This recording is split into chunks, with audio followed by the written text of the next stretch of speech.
नमस्कार दोस्तों। प्रस्तुत है नीरज नीर जी के द्वारा लिखी हुई कहानी दर्द ना जाने कोई। बरसात के बाद नदी जब अपना पानी समेटती है तो कुछ पानी किनारे के गड्ढों में छोड़ती चली जाती है। मुख्य धारा से पीछे छूट गया पानी भी बहना चाहता है। वह तड़पता है सागर से मिलने के लिए, पर सभी की किस्मत में सागर की नमकीन लहरों पर खेलना नहीं होता। कुछ की किस्मत में गर्म धूप की सीढ़ियां चढ़ते हुए ऊपर बादलों में गुम हो जाना लिखा रहता है। लेकिन यह सब भूलकर गड्ढों में फंसा पानी मछलियों के लिए घर बनाता है। मछलियों की अटखेलियां देखकर वो अपनी लाचारी भूल जाता है। वो इस दर्द को भूल जाता है कि उसके साथ का पानी बहकर आगे जा चुका है। पानी का स्वभाव स्त्री सा होता है, तरल और जीवनदायी। जीवन देने की लालसा में स्त्रियां कभी अपने दुख की परवाह नहीं करती। सुनीता का जीवन भी इन गड्ढों के पानी की तरह था। मीरपुर गांव में चारों तरफ हरियाली थी। खेतों के पार एक तरफ नदी बहती थी और दूसरी तरफ पहाड़ी थी। नदी और पहाड़ी के बीच समतल भूमि में ताड़ के वृक्षों की बहुलता थी। बैसाख लगते ही इनसे ताड़ी निकालने का काम शुरू हो जाता। ताड़ी निकालने का काम बटाई पर होता था। जिनके ताड़ के वृक्ष थे उन्हें बांटकर आधी ताड़ी मिल जाती।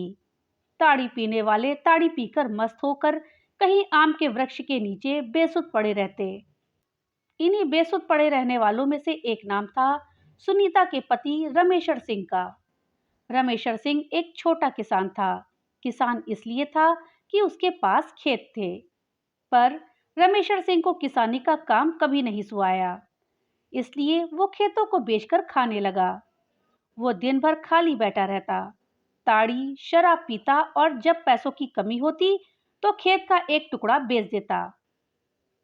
रमेशर सिंह अपने घर में अकेला था। माँ बाप उसके गुजर चुके थे और भाइयों ने उसे अलग कर दिया था। काम नहीं करने वाले आदमी को भला कौन बिठाकर खिलाता है। भौजाइयों के रोज रोज के तानों से तंग आए रमेशर सिंह को भी लगा कि बंटवारा करके अलग हो जाना ही उचित होगा। आखिरकार रमेशर सिंह भाइयों से अलग होकर अपनी रोटियां खुद सेकने लगा। जब रमेशर सिंह भाइयों से अलग हुआ तब तक उसकी शादी नहीं हुई थी। स्वयं से रोटियां सेकने का सिलसिला जो एक बार शुरू हुआ तो वो लंबा चलता गया। रमेशर सिंह की शादी नहीं हुई। भाइयों ने उसकी शादी करवाने में कोई रुचि नहीं दिखाई। उनके मन में यह बात शायद चलती रही कि अगर रमेशर सिंह की शादी नहीं होगी तो आखिरकार उसके हिस्से की जमीन भी उन्हीं की हो जाएगी। जिस पुरुष की काफी उम्र बीत जाने पर भी शादी नहीं हो तो उसे बंडा कहा जाता है। शादी की उम्र रमेशर सिंह की कब की गुजर चुकी थी और वो गांव में बंडों की श्रेणी में आ गया था। लोग पीठ पीछे उसे बंडा कहने लगे थे। रमेशर सिंह सुबह में रोटियां सेककर दिन भर खाट पर पड़ा रहता।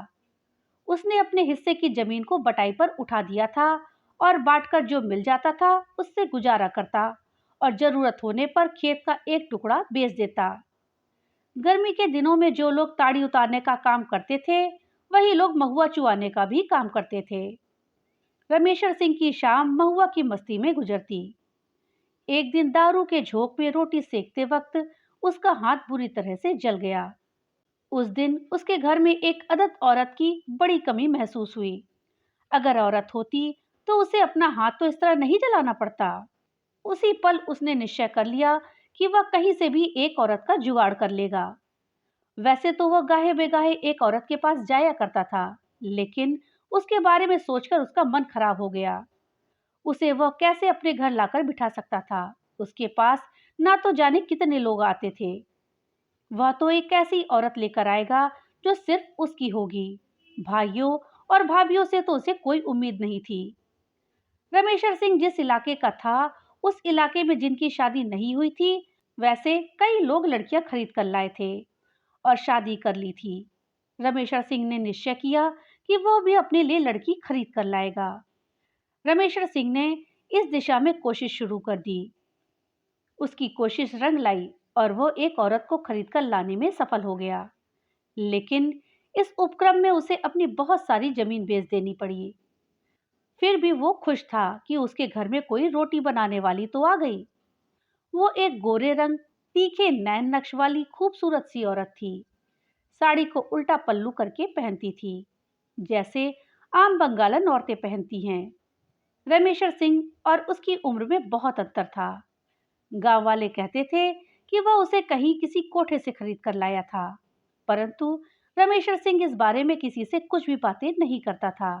वो सुनीता पर पूरी तरह से जान छिड़कता, उसकी सभी फरमाइशें पूरी करता था। रमेशर सिंह दिन में घर के बाहर खटिया पर उघारे देह सोया रहता।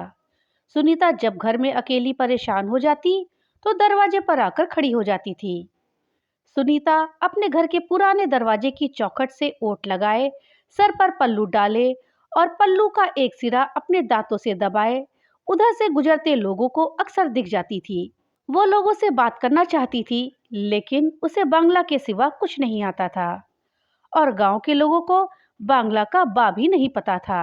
गांव की औरतें जब कभी रमेशर सिंह के घर गली बुलने जाती तो वो दौड़कर मचिया लेकर आती और औरतों को कहती, बोसो बोसो।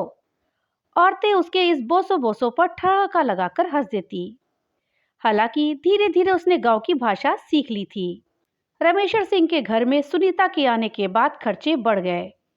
इसी दौरान उसने 2 बच्चों को भी जन्म दिया। रमेशर सिंह के पास पहले से ही छोटी सी खेती थी। उन्हीं खेतों को बेच बेच कर खाता रहता था, लेकिन बेचकर खाने से तो सोने का पहाड़ भी कम पड़े है। फिर रमेशर सिंह के खेतों की बात ही क्या थी। एक दिन ऐसा आया जब रमेशर सिंह के पास बेचने के लिए कुछ भी नहीं बचा। रमेशर सिंह 60 बसंत पार कर चुका था। उससे अब नया कोई काम होने वाला नहीं था और सच तो ये है कि गांव में नया काम करने की कोई संभावना भी नहीं थी।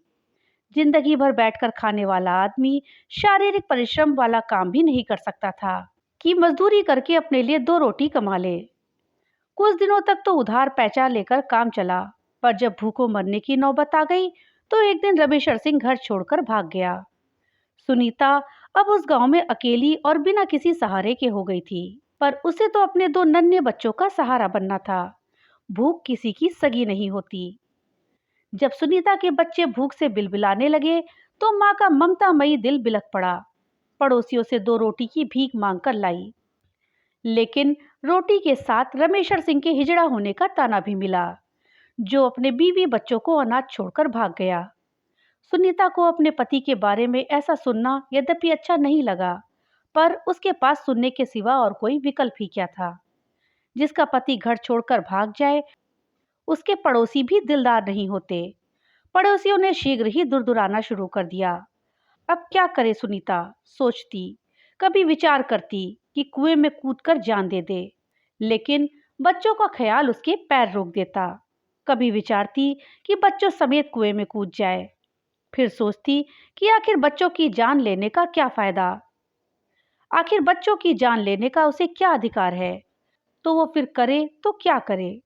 वो खरीद कर लाई गई थी, इसलिए माँ बाप और मायके का संबंध तो कब से विच्छेदित हो चुका था। वह एक ऐसे वृक्ष की भांति थी जिसे जड़ से उखाड़कर छोड़ दिया गया हो। वो हवा के झोंकों के साथ दूर कहीं पहाड़ों के उस पार उड़ जाना चाहती थी, जहां उसकी जड़ें जमीन में गड़ी हों, जहां बच्चे भूख से ना तड़पते हों, जहां लड़कियां बेची ना जाती हों। एक दिन रिश्ते का भतीजा थोड़ा सा चावल लेकर आया। सुनीता को जीवन की थोड़ी आशा बंधी, परंतु एक हाथ से चावल देते हुए दूसरे हाथ से उसने सुनीता का हाथ पकड़ लिया।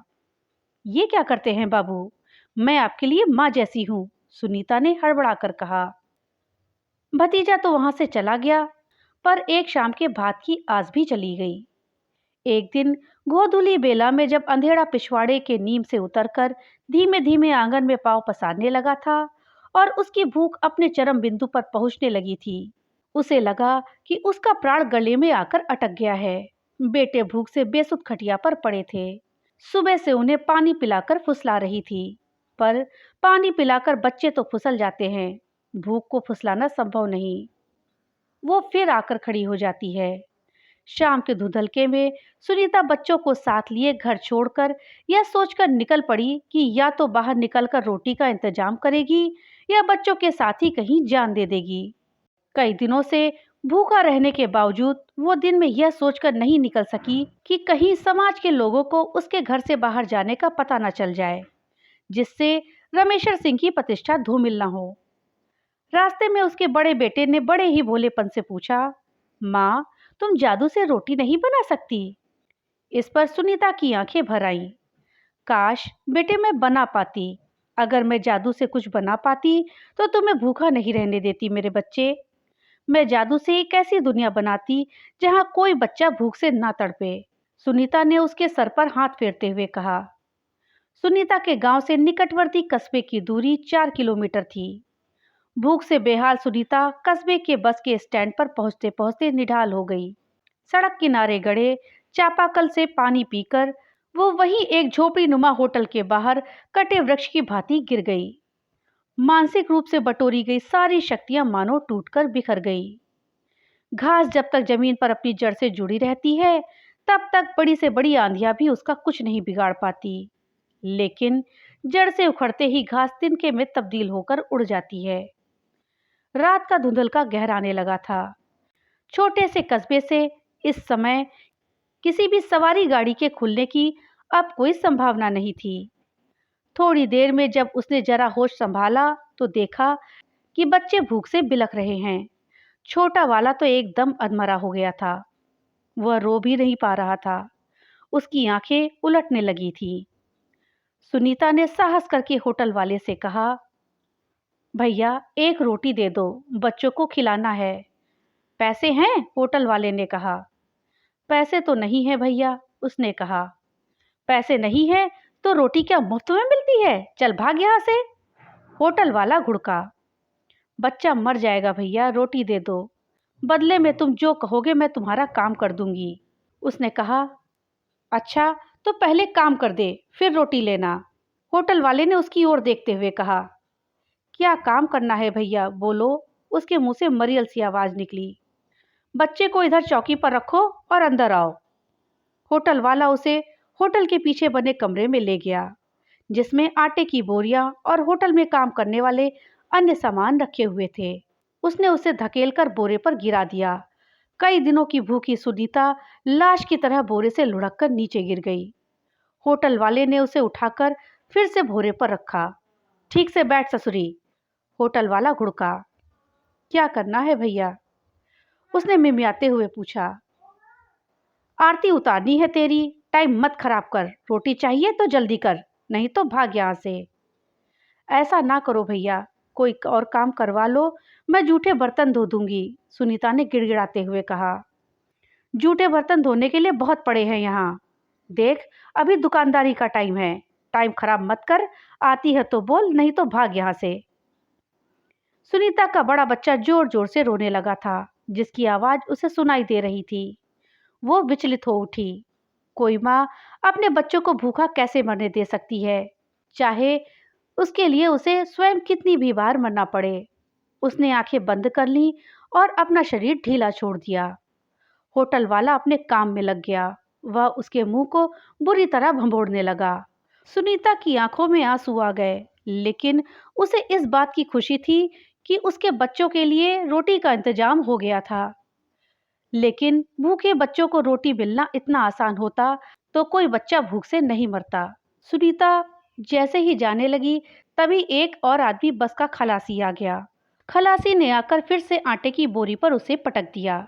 सुनीता ने चिल्लाने की कोशिश की, लेकिन उसकी आवाज गले में ही अटक गई। भैया, आपने तो कहा था कि आप रोटी दोगे। आपने जो कहा था मैंने किया। भैया, अब रोटी दे दो, मेरा बच्चा भूख से मर जाएगा। आपका पैर पकड़ते हैं भैया, इतना निर्दयी मत बनो भैया, उसने होटल वाले से दया की भीख मांगते हुए कहा। उसकी आंखों के आगे धुंधल छाने लगा था, उसका गला सूख रहा था।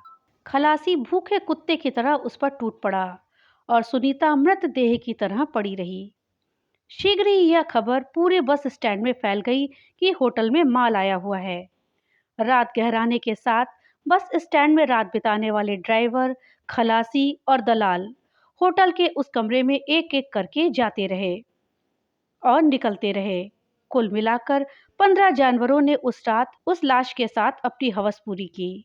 बाहर दो निरीह बच्चे भूख से तड़पकर मर गए। कहानी अगर अच्छी लगी हो तो लाइक और ज़्यादा से ज़्यादा शेयर करिएगा। और हाँ, अगर चैनल पे नए आए हैं तो चैनल को सब्सक्राइब करना मत भूलिएगा। और अपने विचार हमें कमेंट बॉक्स में लिख कर के ज़रूर बताइएगा। तो मिलते हैं अगली एक नई कहानी के साथ। तब तक के लिए बाय बाय।